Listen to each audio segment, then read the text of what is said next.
Hola, bienvenido a esta nueva tutoría. Recíbela y llévala también en tu dispositivo móvil o tableta. Recuerda, esto es tutorías.co. Comillas. Un buen ingeniero previene todos los posibles efectos, debido a que todo lo que puede pasar, pasa. Comillas. Como se observa en la figura, el ejercicio planteado consiste en crear un programa que permita intercambiar los datos de dos vectores de manera invertida. Se plantea la solución en un programa de 26 líneas.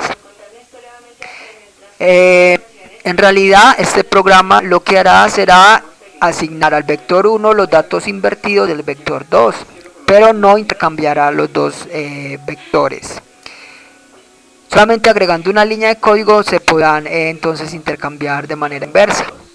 Vamos a ver entonces en la línea 4 se importa la librería random. Esto permite generar números aleatorios.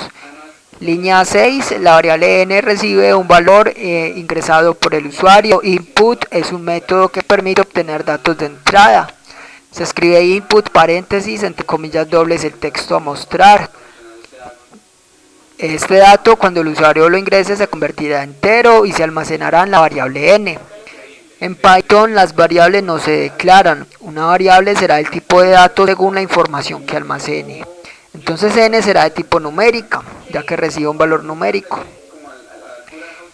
En la línea 8, la variable vec1 se inicializa con n elementos vacíos, es decir, una lista de elementos.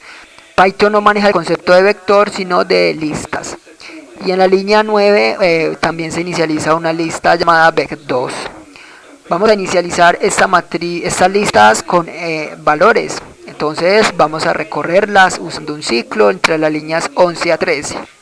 Los ciclos son estructuras repetitivas que permiten ejecutar un conjunto de instrucciones repetidamente, aprovechando así la velocidad de procesamiento de datos de computador. Línea 11, ciclo for, variable controladora i de 0 a n. Entre este ciclo, línea 12, al vector 1 en la posición i le asigna un número aleatorio del 1 al 1000.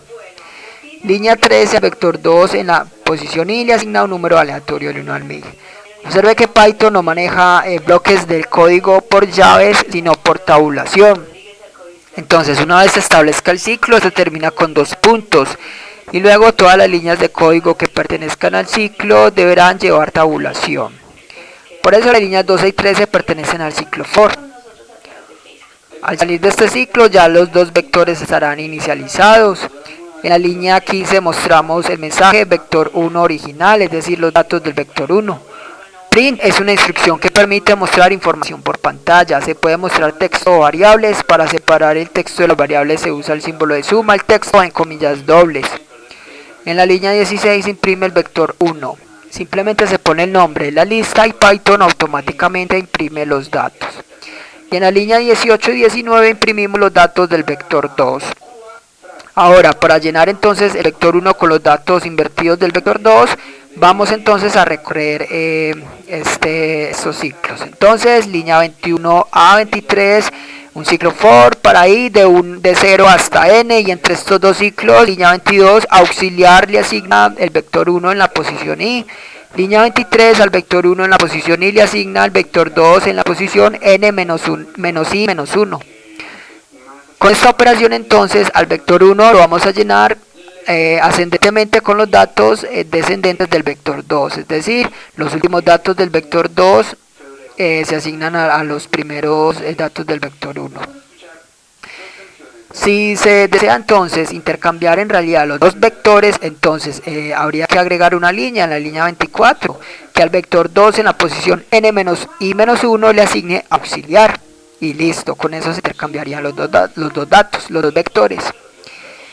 En la línea 25 mostramos el mensaje vector 1 intercambiado y luego mostramos este vector 1.